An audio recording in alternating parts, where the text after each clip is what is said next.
மனோஜுக்கு 2 பசங்க, சிண்டு அப்புறம் பின்ட்டு. சிண்டு படிப்புல ரொம்ப புத்திசாலி அப்புறம் சுறுசுறுப்பானவன். ஆனா பின்ட்டுவோட மனசு விளையாடுறதுலயும் சந்தோஷமா கூத்தடிக்கிறதுலயும் தான் இருந்தது. ஒரு நாள் பின்ட்டு ஸ்கூல் முடிச்சு வந்ததும் அவங்க அப்பா கிட்ட சொன்னா, அப்பா ஒரு சந்தோஷமான விஷயம். நான் ஃபெயில் ஆயிட்டேன். என்ன, நீ ஃபெயில் ஆயிட்டியா? இது உனக்கு சந்தோஷமான செய்தியா? இனிமே நீங்க எனக்கு புது புக் வாங்குறதுக்கு பணத்தை செலவு பண்ண வேண்டிய அவசியம் இல்லைல்ல. பழைய கிளாஸ்ல பழைய புக்கை வச்சே காலத்தை ஓட்டிடலாம். தெய்வமே, இந்த பையனுக்கு கொஞ்சம் புத்தியை கொடுப்பா. பழைய கிளாஸ்க்கு மறுபடியும் ஃபீஸ் கட்டித்தானே ஆகணும். மன்னிச்சிடுங்கப்பா, நான் இதை யோசிக்கவே இல்லை. சிண்டு கிளாஸ்லயே ஃபர்ஸ்ட் வந்திருக்கான். அவன் எனக்கு கௌரவத்தை வாங்கி கொடுத்துருக்கான். நீ என்னைக்காவது நான் தலை நிமிர்ற மாதிரி எந்த ஒரு வேலையாவது செஞ்சிருக்கியா? அப்பா, நேற்று ராத்திரி உங்க தலைக்கு தலைக்காணியை வச்சு உங்க தலையை நான் நிமிர்த்து விட்டேனே, மறந்துட்டீங்களா? ஒரு நாள் சிண்டு பின்ட்டுவோட அம்மா அவங்க அப்பா கிட்ட சொன்னாங்க, ஒவ்வொரு குழந்தையோட சுபாவம் வேற வேற மாதிரி தாங்க இருக்கும். சிண்டு படிக்கிறதுல கெட்டிக்காரனா இருக்கான், அதனால அவனை இன்னும் படிக்க வைக்கணும். ஆனா பின்ட்டுக்கு படிப்புல எந்த ஒரு விதமான ஈடுபாடும் இல்ல. அவனுக்கு நடைமுறை அறிவு கிடைக்கும் போது அன்னைக்கு அவன் வாழ்க்கையில ஜெயிப்பாங்க. நீ ரொம்ப சரியா சொன்ன. மனோஜ் பின்ட்டுவை கூப்பிட்டு சொன்னாரு, பின்ட்டு, நான் உன்கிட்ட 1000 ரூபாய் பணம் கொடுக்கறேன். இதுக்கப்புறம் வருஷம் ஃபுல்லா நான் உன் கையில பணம் கொடுக்க மாட்டேன்.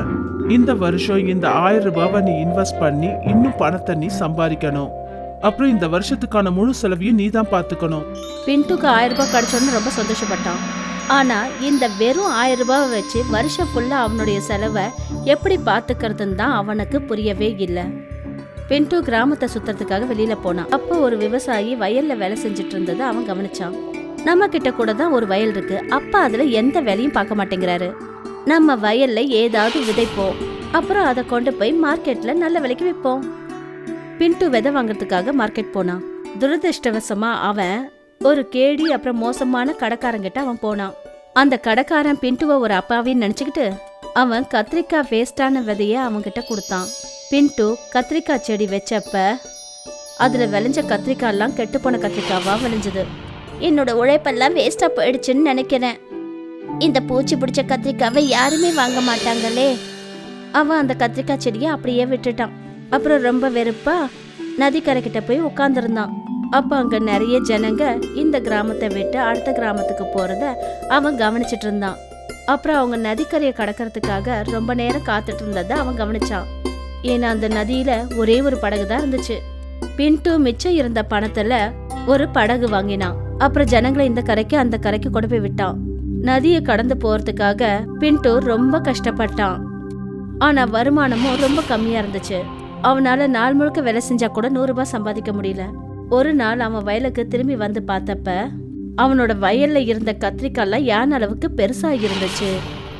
கெட்டு போன பெரிய கத்திரிக்காவா? இத நான் எந்த மாதிரி பயன்படுத்துறது? இந்த பெரிய கத்திரிக்காவை வச்சு நான் ஏன் படகு செய்யக்கூடாது? ஒருவேளை கத்திரிக்காய் படகுல ஜனங்களுக்கு சவாரி செய்யறது பிடிச்சாலும் பிடிக்கலாம் இல்லையா? பின்ட்டு ஒரு பெரிய ரம்பத்தை எடுத்துட்டு வந்து அப்புறம் கத்திரிக்காவை நடுவுல கட் பண்ணான். கத்திரிக்காய்க்குள்ள இருக்கிற கட்டு போன விதைகளெல்லாம் எடுத்து தூக்கி போட்டான். அப்புறம் கத்திரிக்காயில உட்காரத்துக்கு இடத்த செஞ்சான். அந்த கத்திரிக்காய் படகை அவன் நதியில செலுத்தினப்ப அதை வேடிக்கை பார்க்கறதுக்கு ஜனங்க கூட்டமா நின்னாங்க. பின்ட்டு ஒவ்வொருத்தர்கிட்டையும் கத்திரிக்காய் படகுல சவாரி செய்யறதுக்கு 200 ரூபாய் வசூல் செஞ்சான். அப்புறம் அவன் ஒவ்வொரு நாளும் 1000 ரூபாய் சம்பாதிக்க ஆரம்பிச்சான்.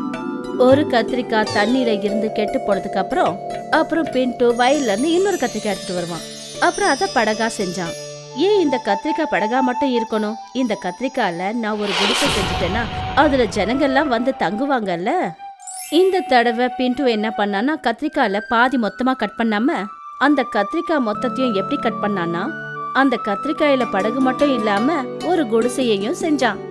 ரொம்ப தூரத்துல இருந்தெல்லாம் ஜனங்க அந்த போட் ஹவுஸ்ல பயணம் செய்யறதுக்காக வந்தாங்க. பின்ட்டு தன்னோட வயல்ல விளைஞ்ச எல்லா கத்திரிக்காயையும் போட் ஹவுஸா செஞ்சு நதியில நிக்க வச்சான். பின்ட்டுவோட வருமானம் லட்சக்கணக்கா மாறுச்சு. வாவ் பின்ட்டு, உனக்கு படிப்புல ஆர்வம் இல்லைனாலும் நீ ஒரு திறமையான மனுஷன்னு நீ நிரூபிச்சு காட்டிட்ட. அங்க அந்த கடைக்கார, அதாவது வீணா போன விதைய பின்ட்டுக்கு கொடுத்தவன், பின்ட்டுவோட வருமானத்தை பார்த்து ஆதங்கப்பட ஆரம்பிச்சிட்டான். கடைக்கார அர்ஜுன் ஒரு நாள் போலி அதிகாரியா வேஷம் போட்டுக்கிட்டு நீர்த்துறை டிபார்ட்மெண்ட்டுக்கு போனான். அந்த நதியில இருந்த டேம் தண்ணியை அவன் திறந்து விட்டுட்டான். அந்த நதியில வெள்ளம் மாதிரி வந்துச்சு. பின்ட்டுவோட போட் ஹவுஸ் எல்லாத்தையும் இழுத்துக்கிட்டு போயிடுச்சு. அர்ஜுன் போய் பின்ட்டு கிட்ட சொன்னா, என்ன சின்ன பையா, எப்படி இருந்துச்சு? வெள்ளத்தை பார்த்ததும் சந்தோஷமா இருந்துச்சா? அப்ப நீதான் டேம் தண்ணிய திறந்து விட்டதா? ஆமா, நான் தான் தண்ணிய திறந்து விட்டேன். அப்புறம் உன்னை ஒரு குழந்தைன்னு நினைச்சுக்கிட்டு கெட்டு போன விதைகள் எல்லாத்தையும் நான் தான் உன்கிட்ட தெரியாம வித்துட்டேன். நீ இப்ப நிறைய சம்பாதிச்சுட்ட. இனிமேலும் உன்னால அந்த அளவுக்கு சம்பாதிக்க முடியாது. நீ என்ன குழந்தைன்னு நினைச்சுக்கிட்டு பெரிய தப்பு பண்ணிட்ட. நான் பெரிய கத்திரிக்காவோட ஒரு விதைய காப்பாத்தி வச்சிருக்கேன்.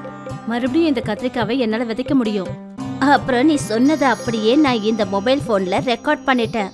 டேமோட தண்ணிய திறந்து விட்டது நீதான்ற உண்மையை உன் வாயால நீயே ஒத்துக்கிட்ட. பின்ட்டு போலீஸ் ஸ்டேஷனுக்கு போய் அர்ஜுனுக்கு எதிரா வழக்கு பதிவு செஞ்சான். போலி அதிகார வேஷம் போட்டுக்கிட்டு டேம் தண்ணிய திறந்து விட்ட குற்றத்துக்காக அர்ஜுனுக்கு ஜெயில் தண்டனை கிடைச்சது. பின்ட்டு தான் கையில வச்சிருந்த பெரிய கத்திரிக்காய் விதைய மறுபடியும் விதைச்சான். அப்புறம் அவனோட போட் ஹவுஸ் வேலை மறுபடியும் ஆரம்பிச்சது. ஒரு கிராமத்துல போலான்னு பேர் கொண்ட ஒரு பையன் இருந்தான். போலாவுக்கு ஸ்வீட்னா ரொம்ப பிடிக்கும். போலாவோட அம்மா அவனுக்கு எவ்வளவு பணம் கொடுத்தாலும் அத அவன் எடுத்துக்கிட்டு சங்குலார் ஸ்வீட் கடைக்கு போவான். அங்கிருந்து ஏதாவது ஒரு ஸ்வீட்டை வாங்குவான். கிராமத்து ஜனங்க அடிக்கடி சொல்லுவாங்க, போலாவுக்கு அந்த அளவுக்கு மூளை இல்லைன்னு சொல்லுவாங்க. ஆனா போலாவோட அம்மா அதை எப்பவுமே ஒத்துக்க மாட்டாங்க. ஒரு நாள் சங்குலாலோட மனைவி விடிய காலையில போலாவோட வீட்டுக்கு வந்தாங்க. இங்க பாருங்க போலா அம்மா, இங்க பாத்தீங்களா உங்க பையன் என்ன பண்ணிருக்கான்னு? என்னம்மா ஆச்சு கீதா? நான் இன்னைக்கு கோவில்ல சிவலிங்கத்து மேல 50 ரூபாய்க்கு ஸ்வீட்ஸை வாங்கி பிரசாதமா வச்சேன். நான் கோவிலை விட்டு வெளியே வந்ததும் போலா எல்லா ஸ்வீட்டையும் எடுத்து சாப்பிட்டான். இங்க பாருமா கீதா, சிவலிங்கம் ஸ்வீட்டை சாப்பிட போறாரா என்ன? அப்படியே அதை போலா சாப்பிட்டு இருந்தாலும் அதுல என்னமா பெரிய குத்தம் வந்துற போது? அது மட்டும் இல்லாம கடவுளுக்கு பிரசாதமா படைச்சது எல்லாருக்கும் பகிர்ந்து கொடுப்பாங்கல்ல. போச்சுடா, பாத்தீங்களா கிராமத்து ஜனங்களே, போலாவோட அம்மா அவனை திட்டுறதுக்கு பதிலா அவனை இன்னும் ஏடாகுடமான வேலைகள் செய்யறதுக்கு சொல்லி கொடுக்கறாங்க. அப்படி ஸ்வீட் சாப்பிட்றதுல ஆசை இருந்தா அதை வாங்கி சாப்பிட வேண்டியது தானே. பையனுக்கும் கொஞ்சம் கூட புத்தி இல்ல, அம்மாவுக்கும் இல்ல. போலாவோட இந்த வேலையால போலா அம்மாவை சுத்தி கிராமத்து ஜனங்க எல்லாரும் என்னென்னமோ பேசுனாங்க. எனக்கு தெரியும், என் புள்ள போலா ஒன்னும் அறிவில்லாதவன் இல்ல.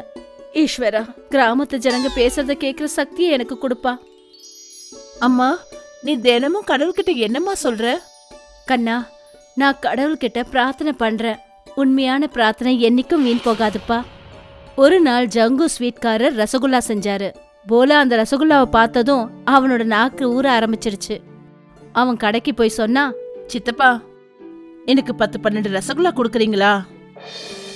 நிச்சயமா கொடுக்குறேன். ஆனா அதுக்கு முன்னாடி 300 ரூபாய் பணம் எடுத்துட்டு வா. ரசகுல்லா ரொம்ப காஸ்ட்லிப்பா. சித்தப்பா, நான் உங்ககிட்ட ஏற்கனவே நிறைய பணம் கொடுத்துருக்கேன்ல. ஆனா நீ கொடுத்த பணத்துக்கு பதிலாதான் நான் உனக்கு ஸ்வீட்ஸ் கொடுத்துட்டேனே. இப்ப புதுசா ஸ்வீட் வாங்கணும்னா போய் பணத்தை எடுத்துக்கிட்டு வா. அங்கிருந்து போலா வீட்டுக்கு ஓடி வந்தான். அவனோட அம்மா மார்க்கெட்டுக்கு போயிருந்தாங்க. போலா உண்டியல உடைச்சான். ஆனா அதுல சில சில்லறைங்க தான் இருந்தது. போலா அந்த சில்லறை எல்லாத்தையும் எடுத்துக்கிட்டு அந்த ஸ்வீட் கடைக்கு போனான். இத வச்சு ஒன்னும் பண்ண முடியாது. போய் இன்னும் பணம் எடுத்துட்டு வா. சித்தப்பா, நான் ஒரே ஒரு ரசகுல்லா சாப்பிட்டு பார்க்கட்டுமா? நிச்சயமா கூடாது. அது மட்டும் இல்லாம சேட்சி வீட்டுக்கு 5 கிலோ ரசகுல்லா கொடுக்கணும்னு ஆர்டர் வந்திருக்கு. இப்ப நீ 300 ரூபாய் கொடுத்தா கூட இந்த ரசகுல்லா உனக்கு கிடைக்காது. சித்தப்பா, அந்த கடவுள் உங்களுக்கு நிறைய பணம் கொடுக்கட்டும். என்ன ஒரே ஒரு ரசகுல்லா சாப்பிட விடுங்களேன். கிராமத்து ஜனங்க சரியாதான் சொன்னாங்க, உனக்கு மூளையே இல்லைன்னு. அந்த கடவுள்கிட்ட போய் ரசகுல்லா கேளு. தயவு செஞ்சு என்ன தொந்தரவு பண்ணாம விடு. அம்மா சொல்லிருக்காங்க, உண்மையான பிரார்த்தனை நிச்சயம் வீண் போகாதுன்னு. போலா ரசகுல்லா வேணும்னு பிரார்த்தனை பண்றதுக்காக கோவிலுக்கு போனான். வழியில ஒரு பூனைக்கு காயப்பட்டு இருந்ததை பார்த்தான்.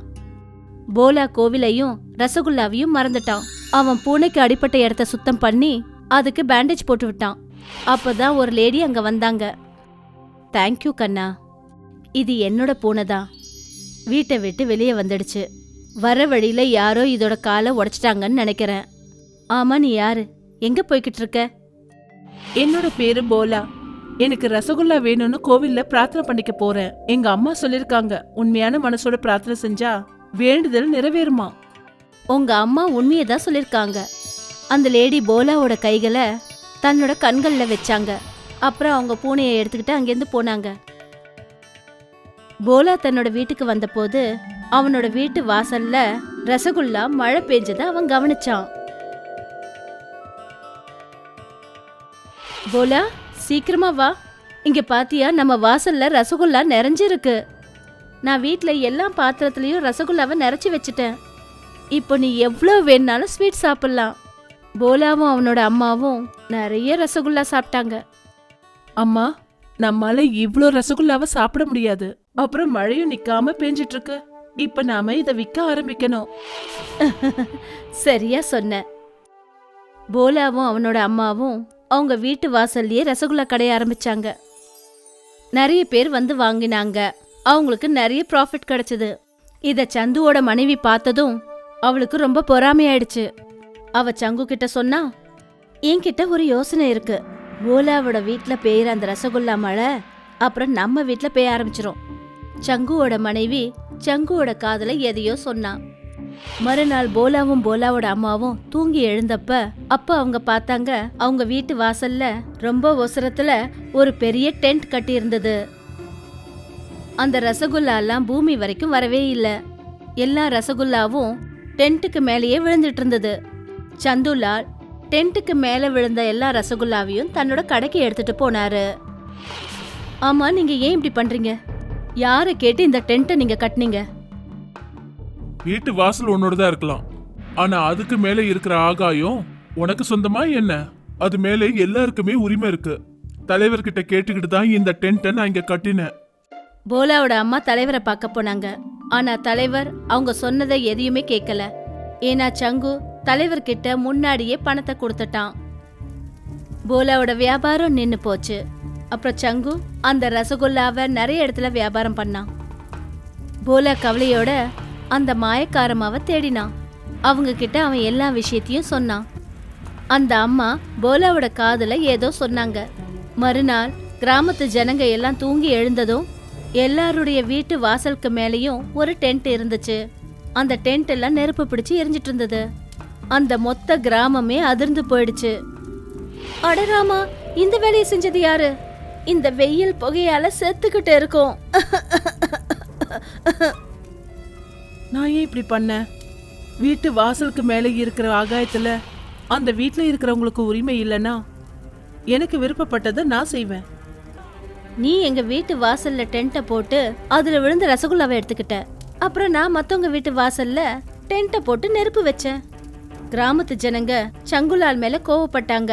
அப்புறம் போலாவோட வீட்டு வாசல்ல போட்டிருக்கிற டென்ட்டை எடுக்க சொல்லி கட்டளையிட்டாங்க. இப்படியே போச்சுன்னா நாம இருக்கிறது ரொம்ப கஷ்டமாயிடும். வீட்டு வாசலுக்கு மேல இருக்கிற ஆகாயத்துல உரிமை யாருக்குன்னா அந்த வீட்டு வாசலுக்கு சொந்தக்காரங்களுக்கு தான். சங்குலால் அந்த டென்ட்டை எடுக்க வேண்டியதா ஆயிடுச்சு. ரசகுல்லாவோட மழை திரும்பி போலாவோட வீட்டு வாசல்ல பெய்ய ஆரம்பிச்சது. அப்புறம் அவன் அந்த ரசகுல்லாவை வித்து ரொம்ப சந்தோஷத்தோட தன்னோட வாழ்க்கைய வாழ ஆரம்பிச்சான்.